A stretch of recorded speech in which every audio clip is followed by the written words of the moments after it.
আসসালামু আলাইকুম। আজকে আমি দুই রকমের রেসিপি নিয়ে চলে আসলাম। আমি আজকে হাফ লিটার লিকুইড দুধ দিয়ে চমচম মিষ্টি বানিয়ে দেখাবো। এই চমচম মিষ্টি বানানো খুবই সহজ, খুবই কম সময়ে ঝটপট বানিয়ে নেওয়া যায়। খেতে দারুণ টেস্টি হবে। আর তার সাথে থাকছে আটা দিয়ে তৈরি নরম তুলতুলে রসে ভরা ক্রিম জাম মিষ্টি। খুবই সহজভাবে আমি দুই রেসিপি বানিয়ে দেখাবো। যার যেটা পছন্দ হবে দেখে নেবেন। আশা করছি আপনাদের ভালো লাগবে। তাহলে চলুন বেশি কথা না বাড়িয়ে শুরু করি। আমি নতুন একটা মিষ্টি রেসিপি নিয়ে চলে আসলাম। আমি আজকে হাফ লিটার লিকুইড দুধ দিয়ে অপূর্ব স্বাদের চমচম মিষ্টি বানিয়ে দেখাবো। এই মিষ্টি একবার যে খাবে সে বারবার খেতে চাইবে। আর খুব সহজে হাতের কাছে থাকা সামান্য উপকরণ দিয়ে বানিয়ে নেওয়া যায়। আশা করছি ভালো লাগবে। তাহলে চলুন দেখে নেই। প্রথমে চুলায় প্যানে নিয়েছি হাফ লিটার লিকুইড দুধ।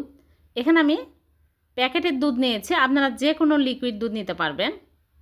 এখন আমি নেড়েচেড়ে ভালো করে বলক তুলে নিব। ভালোভাবে বলক উঠে আসছে। এখন আমি চুলা অফ করে দিব। সাথে সাথে চুলাটা অফ করে দিয়েছি। এখন আমি এখানে ভিনেগার নিয়েছি 3 টেবিল চামচ আর পানি 3 টেবিল চামচ মিক্স করে নিয়েছি। যেহেতু প্যাকেটের দুধ, ভিনেগার একটু বেশি দিতে হবে। এখন আমি ভিনেগার দিয়ে দিচ্ছি, দিয়ে আমি নেড়েচেড়ে নিব। একটু নেড়েচেড়ে নিলেই দেখা যাবে যে ছানা কেটে আসছে। এখন আমি সাথে সাথে চুলা থেকে নামিয়ে নেব, নিয়ে ভালো করে ঠান্ডা পানি দিয়ে ধুয়ে নেব। তাহলে ভিনেগারের টক ভাব থাকবে না। 3-4 বার পানি চেঞ্জ করে করে ধুয়ে নিতে হবে, তাহলে ভিনেগারের টক ভাব লাগবে না।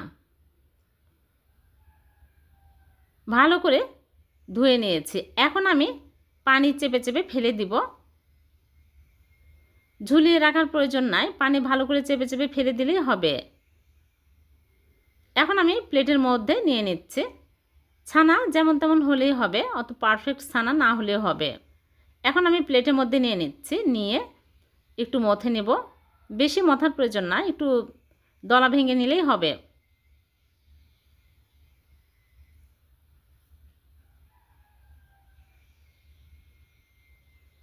তারপরে এক সাইডে রেখে দিচ্ছি। আর এদিকে চুলে একটা প্যান বসে দিয়েছি আর দিয়ে দিচ্ছি লিকুইড দুধ 1 কাপ। এখন আমি নেড়েচেড়ে জাল করে বলক তুলে নেব। সামান্য পরিমাণে এলাচের গুঁড়া দিয়ে দিচ্ছি, তাহলে সুন্দর ফ্লেভার পাওয়া যাবে। এর জন্য অনবরত নেড়েচেড়ে বলক তুলে নিতে হবে। ভালোভাবে বলক চলে আসছে। এখন আমি ছানাগুলো দিয়ে দিচ্ছি।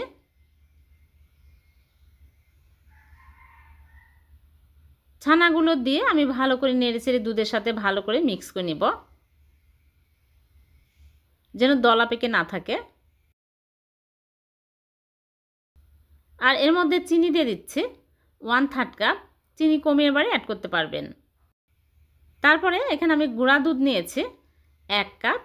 যে কোনো ব্র্যান্ডের গুঁড়া দুধ নিলেই হবে। এখানে আমি ফুল ক্রিম গুঁড়া দুধ নিয়েছি 1 কাপ, দিয়ে আমি ভালো করে নেড়েচেড়ে নিব। নেড়েচেড়ে ভালো করে মিক্স করে নিতে হবে, যেন দলা পেকে না থাকে। আর খেয়াল রাখতে হবে তলায় যেন লেগে না যায়। অনবরত নেড়েচেড়ে ঘন করে নিতে হবে।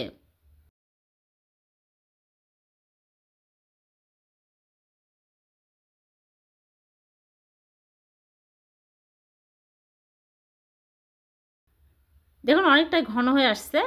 আর একটু ঘন করে নেব, ঘন টাইট করে নেব। এরকম শক্ত টাইট হলেই চুলা থেকে নামিয়ে নিচ্ছি। ঠান্ডা হওয়ার পরে আর শক্ত হয়ে যাবে। এখন আমি প্লেটের মধ্যে ঢেলে নিচ্ছি, নিয়ে ভালো করে মথে নিব। ঠান্ডা হয়ে গেলে ভালো করে মথে নিব।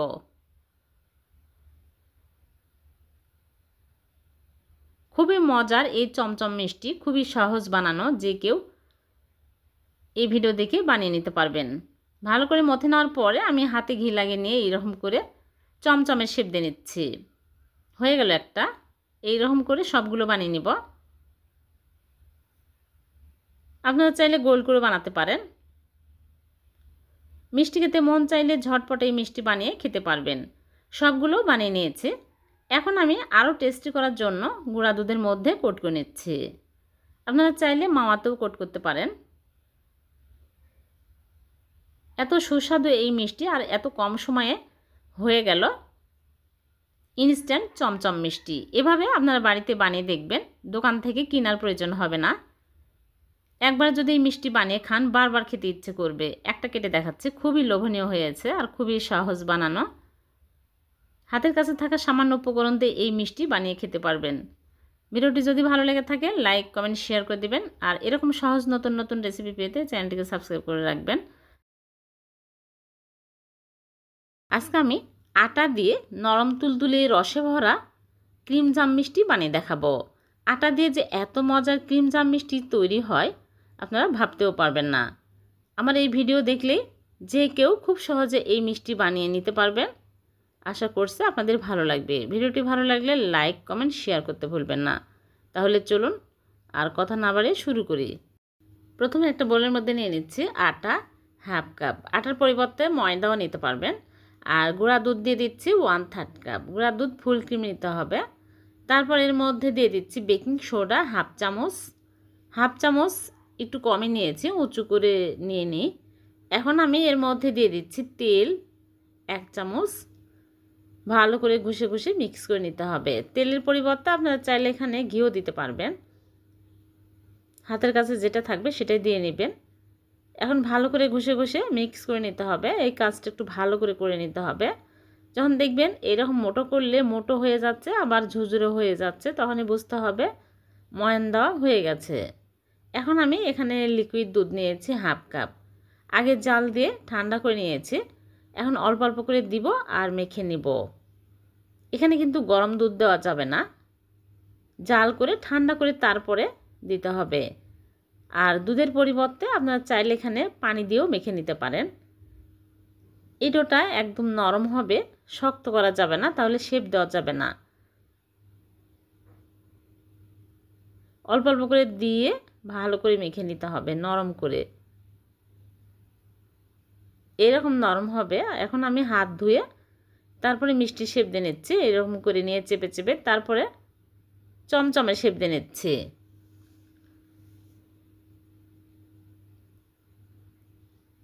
এরকম করে আমি ছোট ছোট করে মিষ্টিগুলো বানিয়ে নিব। এই মিষ্টি যখন আমি তেলে ভেজে শিরার মধ্যে দিব তখন ফুলে একদম বড় বড় হয়ে যাবে। আর একদম মসৃণ করে মিষ্টিগুলো বানিয়ে নিতে হবে, গায়ে যেন ক্র্যাক না থাকে। সবগুলো বানানো হয়ে গেছে। এখন আমি এগুলো তেলে ভেজে নেব। আগে থেকে চুলা প্যানে তেল দিয়ে তেল হালকা গরম করে নিয়েছি, মানে আঙ্গুল চোবানোর মতো গরম হলেই মিষ্টিগুলো দিতে হবে। বেশি হাই হিটে তেল গরম করে মিষ্টি ছাড়া যাবে না, তাহলে মিষ্টিগুলো চট করে পুড়ে যাবে আর মিষ্টিগুলো কিন্তু ফুলবে না, ভিতরে কাঁচা থেকে যাবে। তখন মিষ্টিগুলো শিরায় দেওয়ার সময় শক্ত হয়ে থাকবে। সবগুলো মিষ্টি দিয়ে আমি উল্টে পাল্টে ভেজে নেব। দেখুন আস্তে আস্তে মিষ্টি কিন্তু ফুলে বড় বড় হয়ে যাচ্ছে। আর অনবরত নাড়তে হবে, তাছাড়া সব সাইডে কিন্তু সুন্দর কালার আসবে না। একদিকে বেশি কালার হবে, একদিকে হালকা হয়ে থাকবে।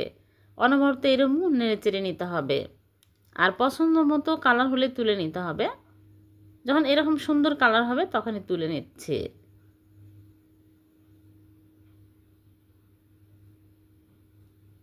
সবগুলো ভেজে তুলে নিয়েছি। আর এই মিষ্টিগুলো অনেক সুন্দর হয়েছে এখন দেখতে, একটাও ফেটে যায়নি। এখন মিষ্টিগুলো ঠান্ডা করতে এক সাইডে রেখে দেব।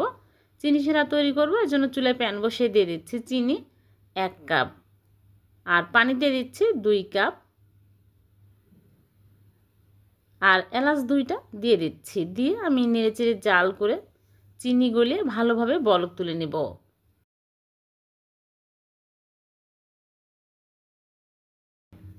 যখন ভালোভাবে বলক চলে আসবে আর মিষ্টিগুলো ঠান্ডা হয়ে যাবে তখন মিষ্টিগুলো দিয়ে দিচ্ছি। গরম মিষ্টি দিবেন না, তাহলে মিষ্টি চুপসে যাবে। এখন আমি নেড়েচেড়ে ঢেকে একটা বলক তুলে নেব। বেশি জাল করার প্রয়োজন নাই, তাহলে মিষ্টিগুলো একদম নষ্ট হয়ে যাবে। ভালোভাবে একটা বলক চলে আসলে আমি চুলা থেকে নামিয়ে নেব।